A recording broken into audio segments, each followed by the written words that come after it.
Welcome to LOA Today. I'm Walt here with Alex King. Today is Thursday, May the 2nd, 2019. It's 8 a.m. in New York, 5 a.m. in Los Angeles, 1 p.m. in London, and I believe it's, well, I forget what time it is. I didn't do my check on Sydney, but Sydney, whatever time it is, I hope it's a great time of day for you. Wherever you are in the world, thank you for joining us for another episode of LOA Today, your daily dose of happy.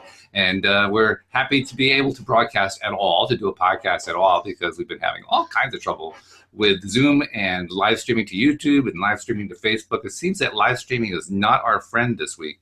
Hopefully Zoom is going to get that fixed very, very soon, and then we'll be able to get back to chatting with our friends live while we do the show, because that's half the fun doing it. Yeah, right? Exactly. Having those interactions, that makes it really, really interesting. So, I've been missing it. I need to talk about having a daily dose of happy. I'm also used to our daily dose of chatting, and I miss it, you know? Yeah, we need it in our lives. Yeah, we do. Well, socialization is very important. Mm-hmm. Now, they also, you'll notice that Joel is not joining us today. That's because he has a prior engagement that kind of got in the way of doing the show today. But he plans to be back next week. So we're just going to hold down the fort and do our thing without him and look forward to talking to him next week. Yeah. I always love talking to Joel. He is so much fun. Yeah. Doesn't he have the best stories? I mean, just absolutely. He's got the best stories, the best personality. He's so cool. Absolutely. Oh, yeah. He's wonderful. So we wish him well as he deals with his stuff that he's doing today, and then we'll be talking to him next week. So let's see. Now, the good news is we're only about 2 minutes into it, but so far I haven't seen the message pop up saying that we lost the connection to Facebook. So we're still connected. This is a good thing. We're going to stay connected. That's how it's going to be. We're going to stay connected? Well, I like that. I hope that really is true. So while we're attempting to stay connected, what are we going to talk about today? I mean, we so often play off of what our live stream listeners come up with, you know, what their questions and topics are. We don't have that. So we're on our own in a sense, unless the Can we handle it? Oh, no. You shouldn't leave us alone in a room together. Oh, no. True enough. Well, actually, we were talking before the podcast started that we have, after a bit of a vacation, we have gotten back to working on the script for the audio play. Yep. I'm realizing that I need to just set aside chunks of time, because I've been trying to do it like, okay, I'll get this other stuff done, and then I'll work on the play. And I never get to the play because I never stuff other, and the other stuff never gets done. There's like an endless supply of it, you know. So I have to like just set aside a chunk of time, because really what we need to do, we have two things left, don't we? We have to kind of trim it down, pull out stuff so that it's down to like, 22, 23, 24 minutes, something like that. Well, I pulled out a lot of stuff yesterday. The whole in the Lexi Nance conversation, because once we added the stuff we wanted to add, a lot of the other stuff didn't make sense, so I had to trim some of that down. Good. Okay, so that eliminates that task. Then the only thing left is to go through and start hooking everything. Yep. Which basically means just going in and finding every 30 seconds or so someplace to either have a little mini crisis or something to laugh at, or something to just kind of break up the flow of it, like, you know, why is it that car keeps pulling in front of me? Stuff like that. What is this, road rage mode or something like that? What's going on here? Road rage mode. Oh, goodness. Maybe he's rolling down his window. Must be in Massachusetts. Yes, Boston residents can send their cards and letters to Alex King. Listen, I am from Massachusetts, so I can say that. You can say that, yes. I can't. I'm from Connecticut. We're the poor, wicked stepsister of Massachusetts, so...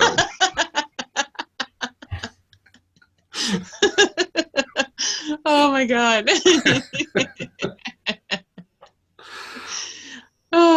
The good news is we're in a very happy mood. We've just got ourselves, laughing and rollicking and so forth. Yep. And that's actually the main topic. I mean, law of attraction is all about getting into that really good feeling place and milking it and turning it into feeling better and better and better. Exactly. I've been noticing lately that I have, the emotional scale that Abraham Hicks put together, the 22-step scale. Yeah. Mm-hmm. I've been at about number 3 a lot of the time lately. Okay. Which is, 3 from the top. That's pretty darn good. Mm-hmm. And I like the fact that not only have I been there lately, but it used to be I was quite a bit further down as my norm. My norm was somewhere in the middle there. And so I feel like I'm just like a couple steps away from feeling joyous all the time. Yeah. And like, wow, the goal is within sight. Yeah.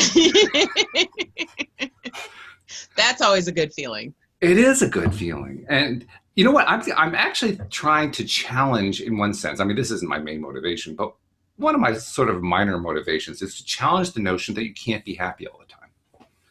I'm mostly happy all the time. So I think you can. Yeah.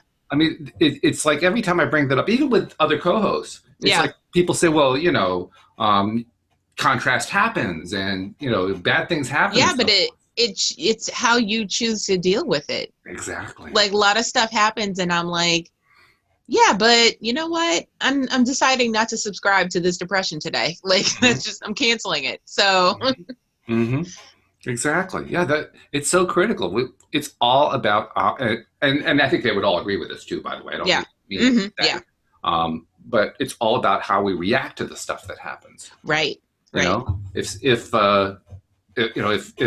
somebody steals your dog or steals your cat, are you going to turn that into an epic moment that is just going to keep resonating for weeks on end and produce more epic moments of the same kind? Or are you going to find some way to make peace and hopefully find the cat and the dog? Right. I was going to say find the dog. Yeah. I mean, I certainly don't want to just abandon the cat or the dog, but yeah, you don't just want to throw your hands up in the air and go, well, it happens. It happens. Yeah, it happens. And, and as long as I don't give any emotional power to it, it won't keep happening. Right. That's the thing. We give so much emotional power. I have trouble with that. It's part of an autism trait. So the other day, when things change suddenly for me, I can't handle it. Like I can't deal. I just I don't know. And it affects me emotionally. Like my, I have a nurse that comes every day.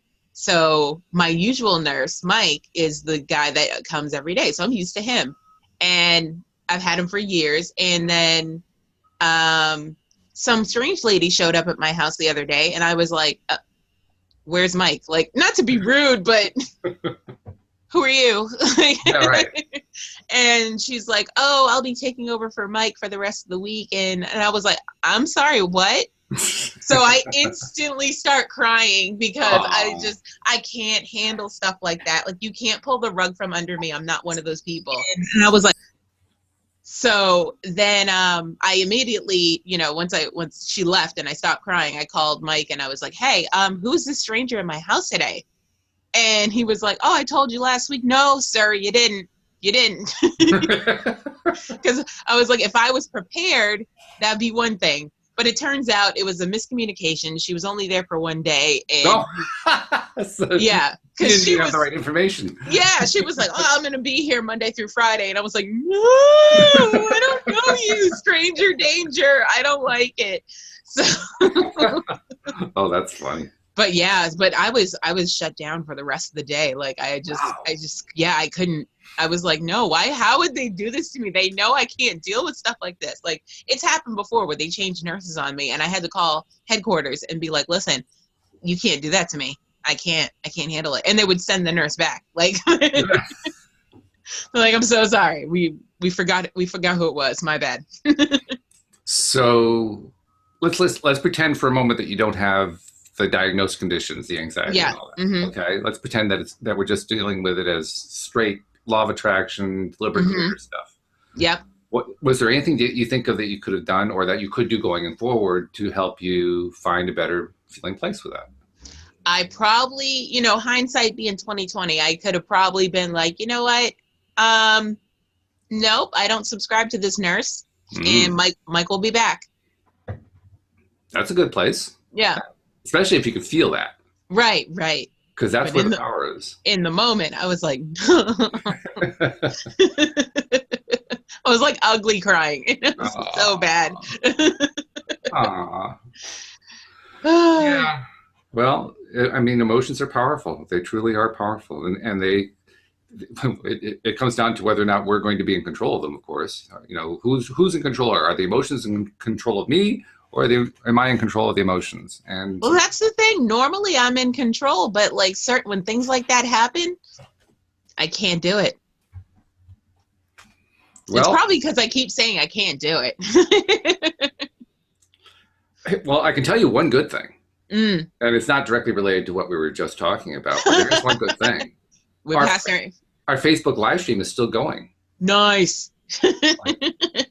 Maybe they fixed some of this. They haven't fixed all of it because we tried live streaming to YouTube first, and that didn't work. Yeah. But the fact that we're not losing it on Facebook, that's something. That's worth celebrating. Well, I told you we were going to stay on, so. There it is. And you believed it, and you felt it. Yeah. Plus, I'm always right, so duh. That's worth remembering, actually. Yeah. The fact that you're always right. Yeah. Oh, I remind people on the daily. No, but I mean, reminding yourself. Yeah. Well, I do a lot of the time. Yeah. I'm like, you know what? Oh, this came true because I'm always right. Mm-hmm. Yeah. Mm-hmm. Yep. So if another nurse shows up, you can say to yourself, well, I know my nurse is coming back because I'm always right. Yes. Yes. It'll be a 30-second breakdown, but after the 30 seconds, I'll be fine. 30 seconds is a whole lot better than a full day. I mean, that's like a full day, you know? Just think of the time savings. Yeah. Yeah. My poor mom video chatted me from work, and she was like, "Are you still depressed?" I was like, "Yes, I'm in bed." Like Kevin posted a note. He says, "Alex, I go through the same thing with change, but I get mad." Oh, I was mad but when after I spoke to him, I was like, okay. He had kind of calmed me down by saying, no, I'll be back. And I was like, oh, all right. Don't do that again. Don't do it again. Yeah. I may be responsible for my feelings, but don't do it again. Yeah. Do not let this happen. Do not let it happen. That's right. I'm warning you. Yeah. Well, of course, the other piece of news, I don't know if you noticed, I have a new webcam, so I'm trying to... Oh, do you? Yeah, is that why you look up? Yeah, I noticed there was a different angle. Yeah, the angle's a little bit different. Yeah. The color's a little bit crisper, the line's a little bit crisper, so it's not a resolution cam. So, yeah. Cool. If people are going to have to look at me, they might as well look at something that's fairly decent, you know?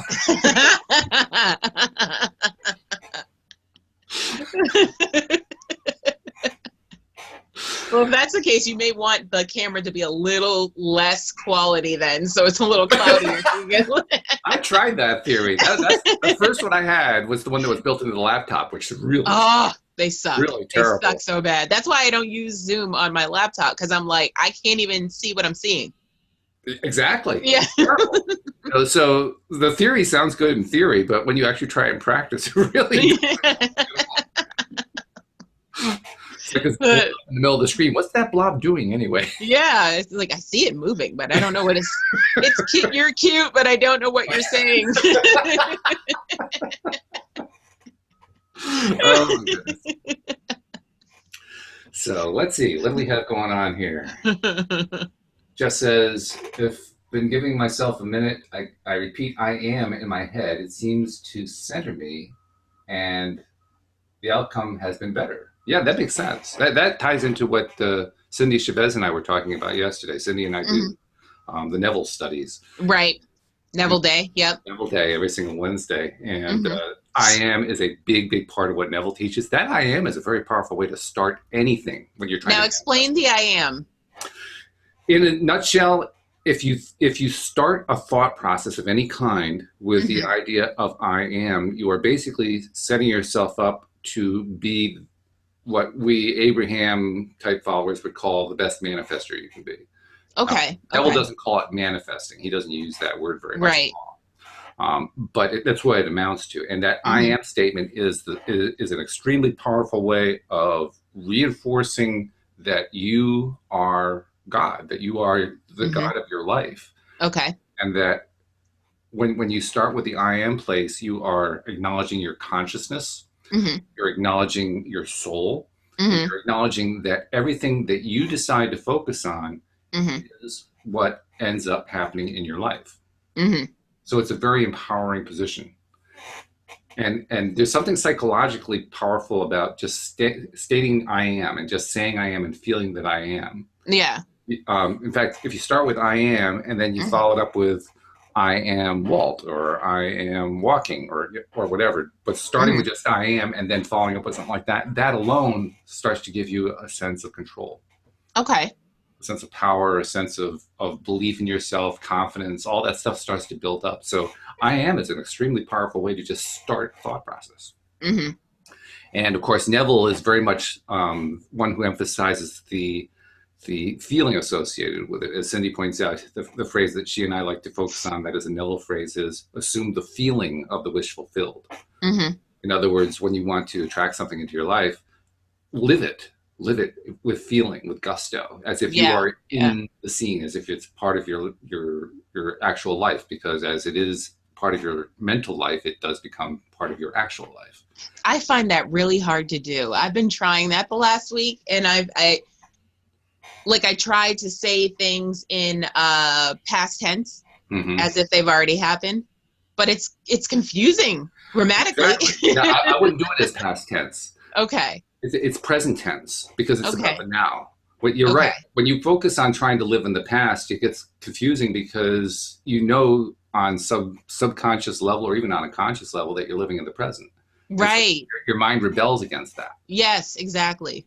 Right. So it's like if you were going to go climb a ladder or if you were going to walk upstairs or if Yeah. you were going to just take a walk down the road, you Mm. wouldn't say, I was going down the road. Right. You'd say, I am going down the road. I'm walking down Okay. the road right now. So Okay. tell your stories that way, as if it were happening right now. Yeah.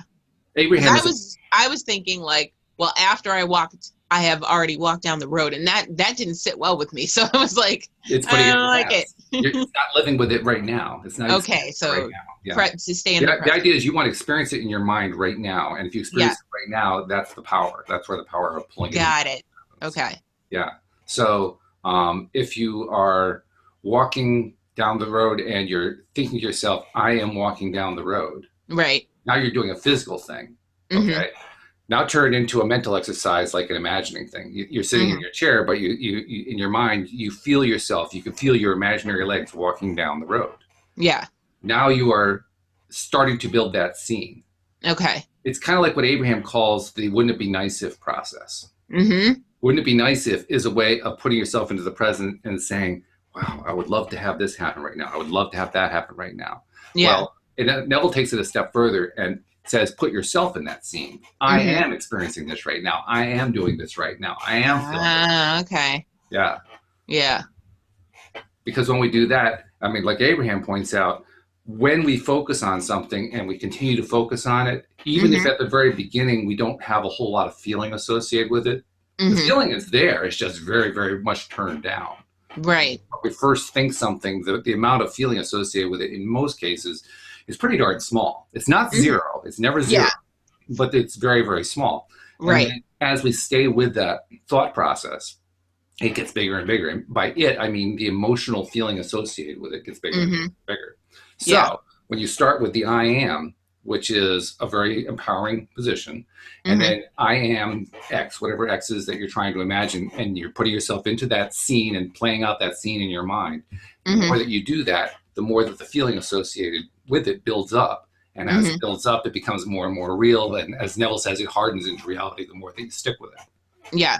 So that's the process. Cool. Cool. Cool.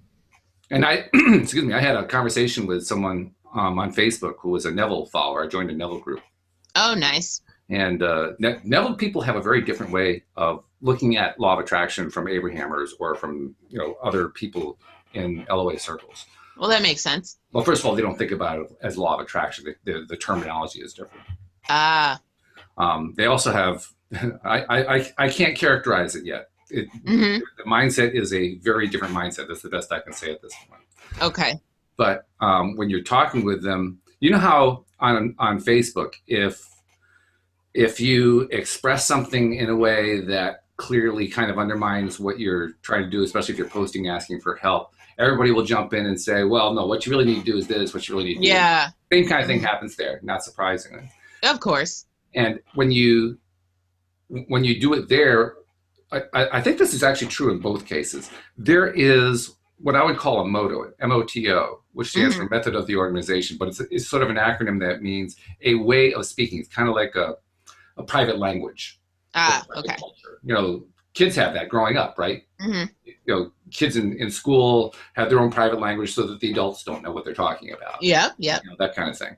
Well, the same thing happens in these various self-help groups associated with LOA. And in each of the cases, they express their little critiques of what people post using the perspective of that language, that way of expressing things. So if you don't know the language, it can actually be pretty confusing. Right. That's something I've noted not only in, like, I've seen it in Law of Attraction Change My Life group. I've seen it in the Abraham Vortex group. I've seen it in the Baby Elephant group. And I'm also now seeing it in the Neville groups. What's the Baby Elephant group? That sounds adorable. Isn't that cute? It was created by a woman named Leor, what's her name? Alexander, I think it is, who lives in California. And she does a lot of YouTube stuff. And then she created the group as kind of a way to carry on the discussions related to the videos that she posts on YouTube. That makes sense. Yeah. And she has her own thing that she teaches. She's the one who teaches. Have you heard the 5x55 method? She's the one who teaches that one. Okay. She teaches the 2 cups method and some others that I can't even tell you what they are because I haven't followed them all. But she has her own methods that she teaches. That's just another group where you have to know their motto. You have to know their language. If you don't know the language, it gets confusing. And this is kind of like the topic I was engaging in with this Neville person, because someone had posted something. They said, I can't seem to get anywhere. I don't like the situation I'm in with my husband or whatever it was. And what I really want is I want people to go away. And I swear about half the respondents said, well, why don't you say what you want? Well, she did. Yeah. I want people to go away. But they didn't see it that way. And it's understandable. I mean, that's kind of an inverted way of saying it. I mean, we understand, from an Abraham point of view, we understand you want to say it positively in terms of what you want, not negatively in terms of what you don't want. But for somebody who isn't up on that, that's really confusing to say, well, you're not saying what you want, because they did. They thought they did. Right. So my point is, I think it's really important anytime that we're responding to anybody on any of these groups to stop and think for a moment the way the person who is posting is thinking, and understand that, and then help them understand the parts of the language that they're missing. Because otherwise, it's like this. Yeah. And that doesn't help anybody. I had that almost same conversation with a friend of mine the other day. He was explaining to me, we were talking about relationships, and he was explaining to me about this chick he's talking to, and he's like, and I thought about it the other day, and you ask a lot of weird questions. And I was like, what do you mean? And he was like, I said something, and you were like, but why would she do that? And I noticed that you seem to forget that not every woman is like you. So there are people out there that do dumb stuff. And I was like, true. So, I got to take that into context. Like, there are people out there doing things that I wouldn't do. So, yeah. I've been aware of that for a long time. Yeah. I just don't notice it when I say it in conversation. I'm just like, but why? Well, Louise and I were actually talking about that the other day. We went out to dinner, and during dinner, I don't remember why, but the conversation kind of meandered around to what it was like when we were growing up. Of course, we both grew up quite a few years before you were growing up. During that time period, back in the Stone Age. And back in the dinosaurs. The dinosaurs, yeah, of course. You didn't want to hit a dinosaur with your car, man. That did terrible damage. Oh man. But no, one of the things that I was noticing in a big, big way was how, when I was young, every single adult that I interacted with that I could remember, except for my parents in an intimate family situation, everybody else, and I don't think this is all that different today, it was all very surface. It was all very, they were hiding all the stuff that was going on, that was really going on. And so everything was fake. Yeah, I hate that. And that was my experience growing up. Everything was fake. And really confusing. Yeah. really confusing. I didn't know, I didn't understand what I was supposed to do with it. Right, right. There was certainly nobody teaching me. Yeah, obviously. There was nobody doing a podcast on the law of attraction to tell me what's going on here. Mm-hmm. There wasn't even any psychologist getting on saying, well, what's really going on here is people are actually hiding behind it, whatever. There was nothing like that. It just didn't exist. Yeah. There was Father Knows Best and Tom and Jerry, and that was about it. I mean, Father Knows Best. There really wasn't a whole lot. Oh my God. Oh, black and white. Oh God.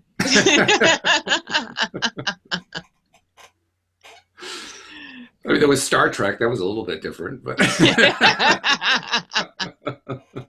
And that was it. All 3 channels. So. That's right. Before when we got public television, but yes. Woo, fancy. Oh my God. Then we get to the day on Sesame Street. Oh my God. But I'm serious though. That I think it probably still exists today. I think it's less than it was in some ways and more than it was in others. Yeah, I was just gonna say that. I feel like people hide behind masks, and a lot of things are surface, as opposed to people getting deeper and experiencing and expressing how they feel about certain things. Yep. I agree with that. I'm not one of them. I'm like, no, let's get to the nitty gritty right now. Let's open up and talk about it. Let's ask questions. It wouldn't work doing a podcast if you didn't. I mean, right. It's required. You can't have a podcast called The Surface and you just sit there and stare at each other like. Like, so what did you do today? Nothing. Yeah, right. What did you do today? 8 a.m. Nothing. That sounds like a lot of the conversations I had with friends when I was a kid. Yeah. See, that's not good. That was exactly the conversation. What do you want to do? I don't know. What do you want to do? I don't know. Oh God. Oh, so there is that. There's that part of it. Yeah. One of the questions Louise and I were exploring was, we talk about how when we're very, very young, we still have that connection to source, to our inner being. Mm-hmm. And then we learn to ignore it. We're taught by our society to cut it Right. off, and to pretend that it's not there, and to eventually get to the point where we don't feel it and sense it and hear it and all that anymore. When I was growing up, I'm pretty sure I lost that connection when I was around 1. Dang. Yeah. And one of the observations I made is, I think kids are maintaining that connection longer, maybe up to, I don't know, you tell me. I would say around age 5 or 6. I would say around 5 or 6. I would say 4 actually. 4? Okay. Yeah. Because I think once you get to that school age, it's gone. It's gone. Mm-hmm. Yeah. So, but to me, that's an encouragement, because I mean, in the course of a couple generations, we went from 1 to 4. That means it's expanding. Right. So 20 years from now, maybe it'll be up like around 7 or 8. But on the contrary, I think it'll be longer than that, because there are people that are trying to incorporate wellness and meditation and stuff like that into the school curriculum nowadays. Well, that would definitely be an improvement. So maybe it'll get to the point where we can actually, as a group of human beings, we are maintaining it regularly, right up until adulthood. That would be really cool. Exactly. But we also have the contrary, the other side of it. There is truth to the idea that when I grew up, it was a simpler time. Today is a much more complex time. The technology, the instant access, the instant notification, all that stuff creates, I mean, the best way I can describe it, now I'm not a millennial, but I've heard other millennials describe things this way, and I'm curious to know what you would say about it. Okay. But it's like they're overwhelmed by the amount of stuff that comes to them. Yes. And in that overwhelmment, they're constantly trying to find out how to swim in this rapid current that's carrying them along. Yes, they do get how to use the technology better than the older generations do, but that doesn't help them to navigate it. Right. Is that you? Is that your experience of it? It's not my experience so much as because I'm a go with the flow type of person, so I Mhm. take it as it comes. But the generation younger than me is having a difficult time because because of the instant access, which is why we have things like cyberbullying and stuff like that, because people their Twitter fingers get happy and they don't know how to express themselves, in real life. Mhm. So they're just, putting people down over the internet thinking it's nothing. And then the next thing you know, the person you've been talking about has decided to kill themselves. So, Mhm. you know what I mean? It's terrible in that way, but it's also good in the way in the sense of like, I don't know if you notice on Facebook, like for your birthday, you can ask for donations to a charity. Right. Mhm. So, it's double-edged sword. So do with it what you will. I think really though, what it comes down to is how are we going to interact with it? How are we Yeah. going to respond to it? Mm-hmm. I mean, as deliberate creator types pursuing law of attraction understanding, we're trying to learn how to better control how we react to given situations and how well we are able to receive what it is that we want to receive and to ignore and pay no attention to what we don't want to receive. Right, That's the right. skill we're essentially trying to learn. Well, Mm-hmm. that's really what the young millennials are trying to do with the technology. They're trying Yeah, to decide how do I handle this? How do I react to this stuff that's going on out there? yeah. That's coming into my face and seems to be I can't get away from it all. Mm-hmm. Mm-hmm. Now, here's a little contrast for you, and you tell me what you think of it. Okay. When we are in source, when we're Mm-hmm. in pre-physical, spiritual, non-physical realm, Okay. from everything that we're told, Mm-hmm. we get instant gratification, if you will. I mean, we get the thing that the modern society is looking for. We get the instant gratification because the moment Yeah. we start putting thoughts out, we get feedback. It just comes Right, right right, back. right. There's no resistance going on there. Mm-hmm. Okay, so we could make an argument that what is actually happening here is that the need for instant gratification is it can be equally expressed as the need to reconnect to source, That's true. to regain that connection and to regain the benefit of having that quick response. Yeah. Because Um, that's what you get with the internet is the quick response. quick response, yeah. Yeah. What makes it challenging is in the non-physical world, from what I understand, there's not a whole lot of I don't like this coming through. It's all I like this. Mm-hmm. Whereas in this world, all of a sudden we're thrust into a realm where a whole bunch of I don't like this comes through. Right. That's what throws us off. Mm-hmm. So it's And people almost like what? I was gonna say, and people feel forgetting that you can unfollow, you can Oh unlike, yeah. you can ignore those situations. But Mm-hmm. they're like, some people are like, no, I gotta watch this car crash and see what happens. Yep. So I'm gonna keep the negative stuff in my life. Mm-hmm. Yep. Exactly. And in the course of doing that, we end up creating, I guess, what I might call inappropriate boundaries Mm-hmm. or boundaries that don't work Mm-hmm. and produce the opposite result from what we're hoping for. And so now all of a sudden we find ourselves doing the one thing we didn't want to do and Mm-hmm. ourselves focusing on what we don't want, Right. which is scary, especially if you're a little Right. kid. When you're a little kid, you don't, what the heck's going on? I don't understand what's going on. Yeah. Why am I inundated with all this stuff that I don't like? Mm-hmm. And of course, in that thought process, they attract more of what they don't like. There's an instance where I don't know if it's still going on, but there a couple of months ago there was this thing on YouTube that was praying after kids, and it was called Momo, and it was this very scary It wasn't really animated. I don't know. It was like claymation or something, but it was very scary to look at, and it had this. I don't know if have you seen The Grudge or like what's that other movie? I have The Shining in my head, but that's not what it is. Um, Well, why don't we leave it that I probably haven't seen it? That way you Probably knowing you. Okay, so that's a safe bet for me. The Ring. That was the movie I was thinking of. Yeah. Well, the rule applies. I haven't seen it. No, okay. So basically, it was that type of character, and it's really scary, and it was preying on kids who were, you know, watching regular YouTube videos. It would pop up on your screen, and it would say stuff like, if you tell your parents you've seen this, I'm going to kill you. I'm going to come in your room when you're sleeping. And it would scare the children so bad that they weren't telling their parents that they saw this. Oh, so finally, I think some kid was like, Mom, this showed up on my iPad.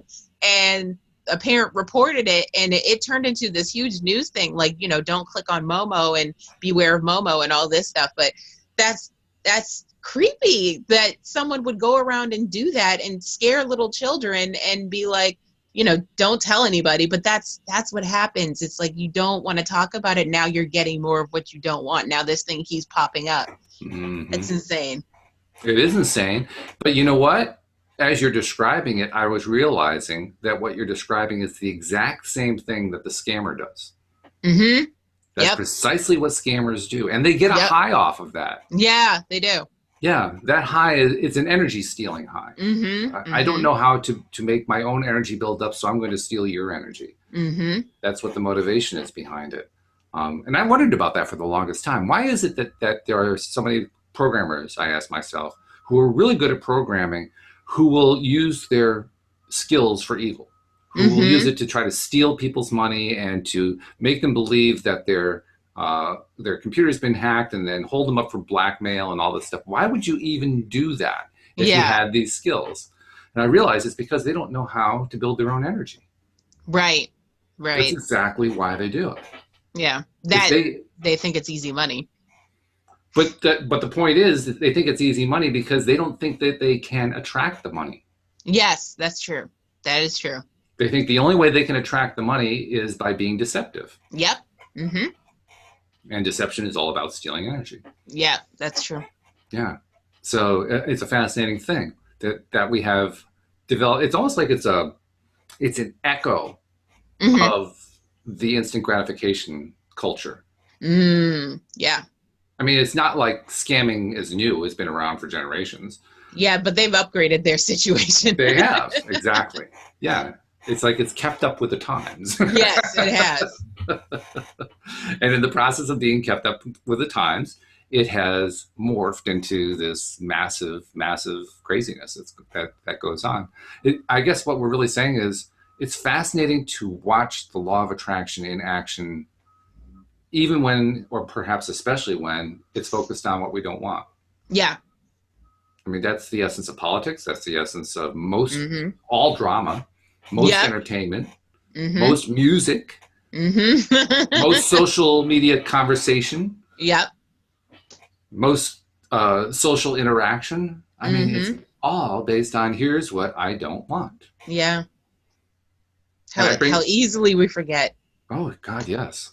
And I bring it back once again to what we talked about earlier about the people who are posting in the social media about law of attraction or Neville Goddard or whatever. And I have this problem going on. I keep getting what I don't want. They don't understand how that is happening. Right. So that's why I reiterate, it's really important to help people understand not just what's happening, but the language of it. Yeah. If you don't understand the language of it, you can't understand what's happening. Like the first time that I truly got the idea that when you focus on what you lack, you get more of the lack. Right. The first time I got that, it was eye-opening. Yeah. Because now I finally understood why all these terrible things were happening. Right. I keep focusing on lack. Thinking that I'm focusing on what I want. Yep. There's the trip. Holy cow. That's an impressive insight. I mean, when Abraham gave us that one, that was worth all the money for the books. That was the whole, that right there. You focus on what you don't want and you think that it's what you want because of the way our language works. Our language works in terms of negation. And negation doesn't work where law of attraction is concerned, but it does work where the language is concerned. Right. Very confusing stuff. Yeah. Kevin's been really posting up a storm here. He says, social pollution throws me off my game, which causes my negativity. The only thing I'd point out there, Kevin, is that it's not causing your negativity. No, no. You're causing your negativity by how you Yes, react to it. exactly. And that's Yeah. the point. That's what we've been talking about for the Yeah. last 40 minutes. Yep. That's it right there. Mm-hmm. He also says, I love you guys, your guys' energy, getting me up at 6 a.m. Dang. LOL.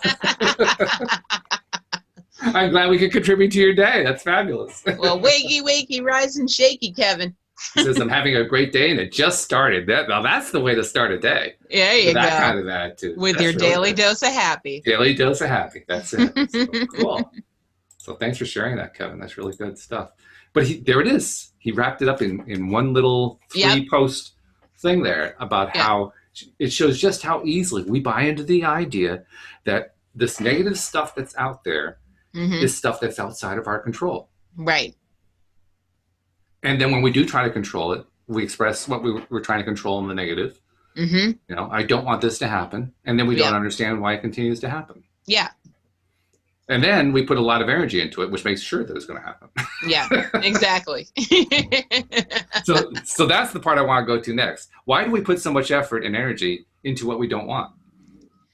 I think it's just automatically programmed in ourselves that we think, okay, what I don't want to do is like, I don't want to do this today, but I have to, you know? So you automatically say it like that, where as opposed to you should say, I got to get this done today, you know? And, and I have to remind myself on the daily, the way I'm thinking, and like, you can't, in one way you can't control other people, but at the same time, you have to remember, well, you know what? I'm not going to let this happen. I'm going to say the positive of it. Mm-hmm. And it usually turns out for the better. So, yeah, all the time. You just got to remind yourself. It's like that story I was telling you about getting my steroid shot in my back, and how it's a very painful process. Yeah. But when I got there, I was thinking of you in the way you were teaching me about you know, speaking in the negative. Mm-hmm. And I was like, okay, I'm gonna law of attracting this thing. So how are we gonna fix this? I was like, 'cause this is gonna be literally a pain in the back. So, Mm-hmm. so I was like, all right, I was like, this is not gonna be painful. I was like, no, that's not right. I was like, so, and I went through like 3 other ones, and then I came up with this will be painless. And then I just kept saying that, and I loosened my grip, and I was like, I'm not going to hold my hands tight. I'm going to loosen my grip, and I'm going to breathe, and I'm just keep saying in my head, this is going to be painless. This is going to be painless. And it was painless. I didn't feel a thing. Good for you. Congratulations. Yeah. That's fabulous. Yeah. Well done. You also illustrated something really important there. Because very often we'll take the word painless, we'll say, well, but you're still focused on pain. Yeah, I was thinking about that too. I was like, it's still but you demonstrated that it's not true. Yeah. Because what really matters is how it felt, what the experience of it was. Right. You felt it as being good. You felt it as being free. Mm-hmm. You felt it as being healthy, as being feeling good. Yes. You didn't think of it as painful. Yes. And that's what made the difference. Exactly. It wasn't the words. The words are not it. It's how you react to it. The words have feeling associated with them. Yes. But the feeling can be different from one person to the next. One That's person's painless can be different from another person's painless. One person's painless can be pain-oriented. Mm-hmm. Another person's painless can be no pain-oriented. Right. Yeah. That's a beautiful illustration. I like that. Oh, thanks. You know, I try. You do very well. Now, Susie has something. She wrote something out rather extensive here. I wanted to make sure I shared it. She said, in this 3D polarity existence, the contrast initiates free will choice, not as a negative, but as a PowerPoint of creativity. Mm-hmm. Understanding and using law of attraction helps guide us to a higher frequency perspective so that the choices begin to bring us to a higher dimensional framework for life. Mm-hmm. It will automatically create a new world where we use law of attraction for the common good. Mm-hmm. That's good stuff. That's true. I like that. Yeah. Yeah. Of course, that's also a great example of how you have to know the language. Yeah. There's a lot of what's the word? It's the English word for phrasing that doesn't have literal meaning, but we use the phrase to mean something else. I can't think what that's called. The, whatever that thing is, there's a lot of that going on there. Is what I'm saying. Are you talking about an innuendo? It's like but it's not. It's not that Okay. specific. No, it's a kind. It's a word like. It's usually a phrase, Mm-hmm. and the phrase has. Let's see. What's an example of it? An example of it would be. I can't think of an example.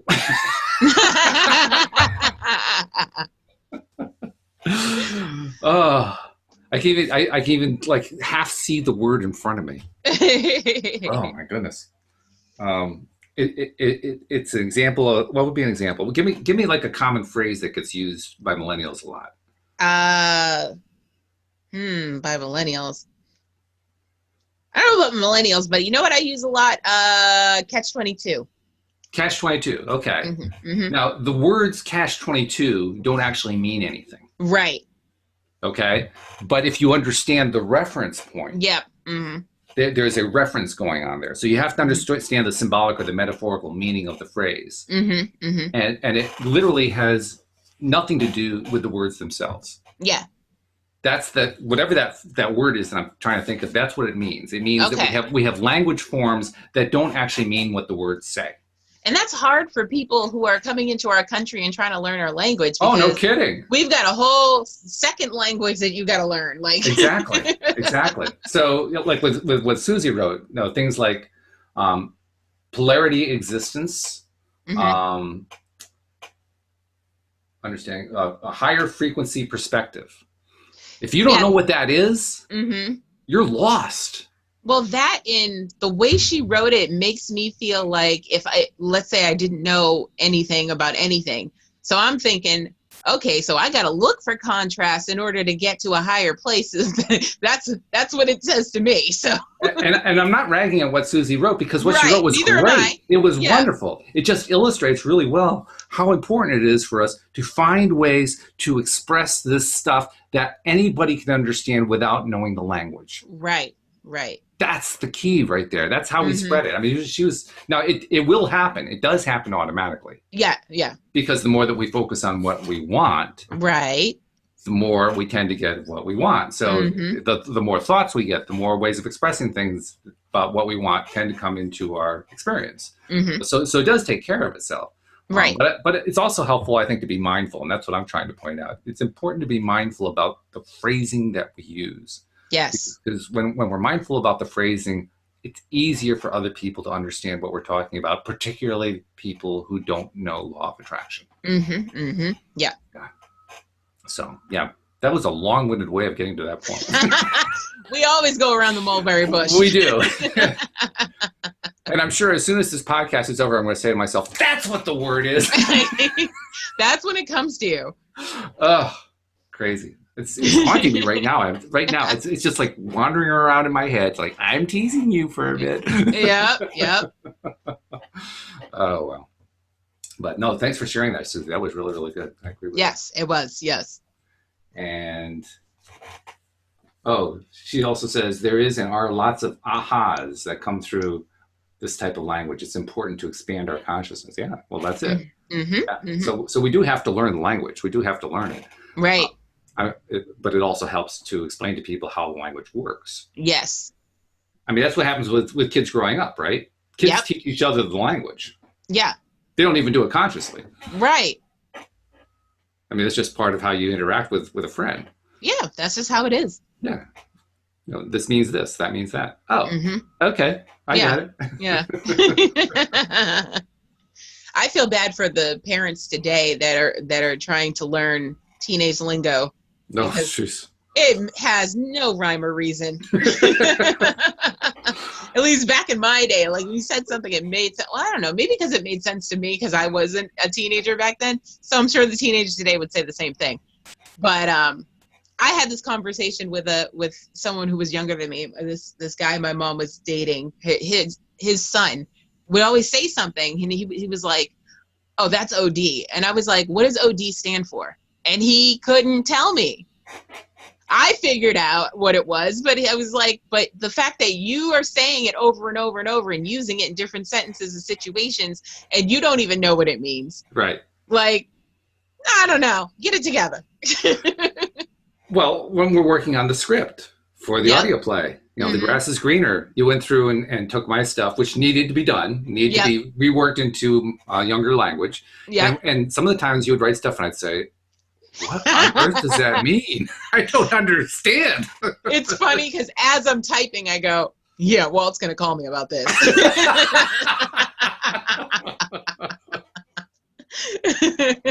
Which is also what PJ pointed out to us. My sister, PJ, worked with us a little bit on the script, giving us some ideas on how to improve it. And one of the things she pointed out was when you use a particular idiom, that's the word. Idiom. Ooh, look at you. That's the one I did it before the end of the show. Yay.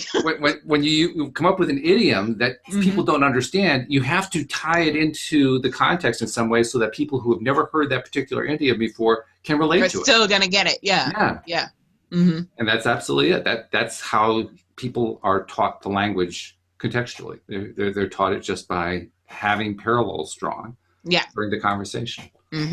So, yeah, that's what we got to do. We got, besides going through and throwing the hooks in and finding ways to hook stuff into the script that we have, we also have to go take another look at the idioms that are in there and see have we explained it contextually so that anybody can understand what the heck's going on. Yeah, I think I did try and do that. I don't know how much of it because it's hard for me because I know what I'm talking about, so I don't. Well, it's probably my job more than anything else. Yeah, because I can't think. Does somebody know what I mean? Is this too out of the box that I have to re-explain?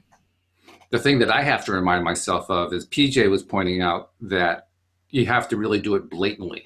You have to make it really, really clear. Right. And I have a tendency to be able to infer easily. And so I have to remind myself, not everybody can infer easily. Yeah.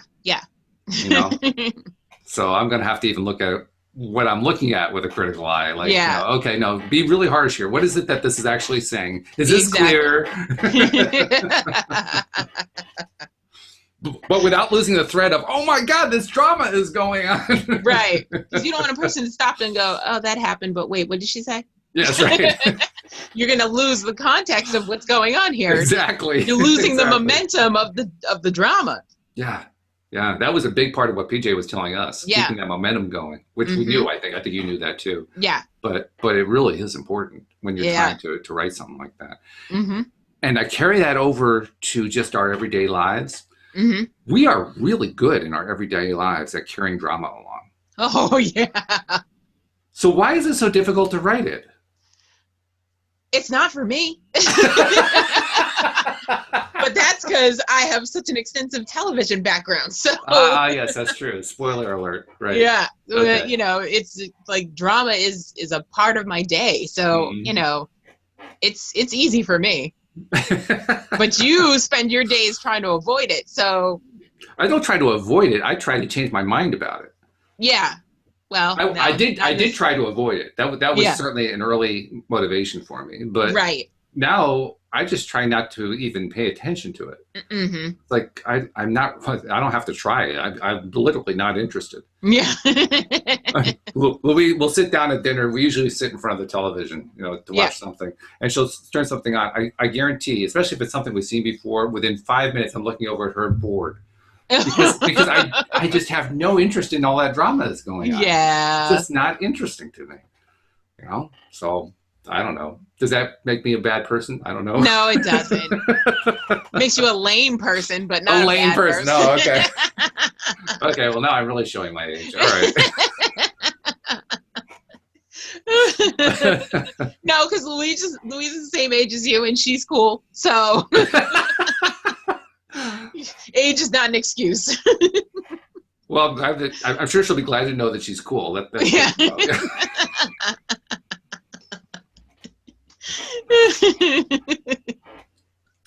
Oh boy, it's crazy though. The society we live in, and I don't care where you are on the planet, because there are different cultures all over the planet. I don't care which one you're in. This phrase applies. The society we live in is crazy. Yep, facts. Any culture, anywhere around the world is crazy. Yep. Because we keep focusing on what we don't want. Yep. I don't want any more of what I'm focusing on right now, but boy, am I interested in. But I don't want it, but I'm interested in. But boy, I don't want it. It's like, come on, make up your mind. What do you want? You can, for example, you can take the last election, and so many people were like, I don't know who I'm voting for, but I don't want Trump. And look what we got. This is what you're doing, people. It's true. Yeah. Of course, the people who wanted Trump, they were focusing on Trump. Yeah, they were saying, I got Trump. It was law of attraction all the way around. It really was. Yeah. And we had a guy who was running for office who understood thoroughly how propaganda works. Yes. Yes. And everything was about how angry he was and how all the things he was rejecting and all the things that he was bad mouthing and so forth. And that became the entire news cycle. Yep. He knew how to dominate the news cycle, and he got exactly what he wanted, domination of the news cycle. Yep. You know, when you get that, the conversation goes your way. Even if it's dysfunctional, it still goes your way. Yep. So, yeah, a lot of expertise going on there. And I think that's probably the thing I want to end up on today. Kind of noticing that we are all expert creators. We're expert deliberate creators. We don't give ourselves a lot of credit for it. Right. Most people don't even know what the phrase means. Right. Be a deliberate creator. But, you know, even when you explain it to them, I think most people feel powerless. Yeah. The victimhood the victimhood stance. Yeah. And the belief that everything is outside of our control, but it really isn't. It really isn't. Boy, we just demonstrate over and over and over again just how good we are at creating. And probably the best example of that in anyone's life is anyone can draw a slice of their life and draw this conclusion. They can look at all the things that went wrong. And for some people, it's a long string of things that went wrong. And if we can recognize, I was focusing on that, and I was focusing on that, and I was focusing on that, then we say, oh my God, I'm much more powerful than I thought I was. Yeah. Look what I created. I mean, it wasn't what I wanted at all, but holy cow, I'm just really good at this stuff. Yeah, I think people forget that negative or positive, you're creating it. Yeah. They feel like it's only working if it's positive. And if it's negative, then something's wrong and it's not working. No, it's working both ways. You're creating it. I think it's also a feeling that it should only work when it's positive. Right. You know, like it's broken if it works with a negative. Yeah. There's something wrong. That's not the way things are supposed to work. Well, good morning. Wake up call. Yes, it actually is the way things are supposed to work. Surprise. Oh my. I should probably get our promos in before we were done, shouldn't I? So yes, you should. I mean, you can always tell every time that we do one of these shows how crazy things get, and sometimes they get really intellectual. Sometimes we're exploring interviews with people. That gets kind of fun. All kinds of crazy stuff happens, and all kinds of good stuff happens here on the podcast. So you don't want to miss any of it. Become a subscriber. That's how you get every single episode coming right to your smartphone. And by the way, Alyx, since we went to the one a day instead of two a day podcast, the numbers of listeners per episode has increased. Yeah. Yeah. So we're actually holding back a little bit, and people are saying, I want more. And actually, I don't know if you noticed, but our YouTube subscribers have gone up. Yes, they have. Yeah. It would even help if we were live streaming to YouTube. Right, it would. That's going to happen pretty soon. It'll be fine. But in order to subscribe, make sure that you, first of all, you have to subscribe. It's pretty easy. Go to the homepage of the website, loatoday.net. And right at the top, you'll see a great big graphic icon that says, click here for your device. And you click there for your device, and it walks you right through the process of subscribing. And then you become a subscriber. And once you subscribe, make sure that you're sharing so that other people know about it. And also, start following us on YouTube. Even though we don't have the live stream working there yet, it's going to be fixed in the next few days. It's just a question of when. And once it is, then you'll want to be seeing all the video coming through. Because that's, especially if you're a live stream member of the audience, that's where you're going to be finding us once we get it fixed. And now there's a little trick you have to know that's a little bit different from subscribing on Facebook or subscribing to a podcast or whatever. And you know better than I do how to explain the little bell trick. So what's the trick with the bell? Okay, so once you hit subscribe to our LOA podcast videos, there's a little tiny bell right next to the subscribe button, and you click on that, and it'll notify you every time that we're doing an episode. That's really cool. Yeah, go straight to your device. By the way, I know that it works. And the reason I don't know that it works is that I've been trying to test fixing this live stream, and occasionally I'll get an actual live stream that will go, and boom, I'll see somebody viewing it, and I'll say, "Well, wait a minute, that was not intended," but it works. That was me. Get the notification. That was you. Oh, okay. Because I was like, "What is he testing?" So this bell thing actually does work. It's a good thing. It does. It's very effective. Even my mom was like, "What's Walt doing? Were you guys on today?" I got notifications, but they kept disappearing. That's what I figured out. I really should be testing to a different channel, but but how are you gonna know? Well, that's how I found out. Exactly. Instant feedback. That's what we're talking about all show long. I got instant feedback. What am I going to do with it? I could have gotten all upset. Instead, I said, no, I'm just going to change the channel. So with that happy thought in mind, thank you, Alyx. This has You're been welcome. fun. It's always kind of sad when Joel isn't there, but boy, we had a good time today. Anyway. We muddle along. We do very, very nicely. So, and thank you to those who were able to find the live stream audience. I mean, we're glad to have you. I'm hoping that we're going to get a fix so that more and more people can consistently find us. That's going to happen really soon. So stay with us on that. And that's about it. So we'll see you all next time here on LOA Today. Goodbye, everybody. Bye.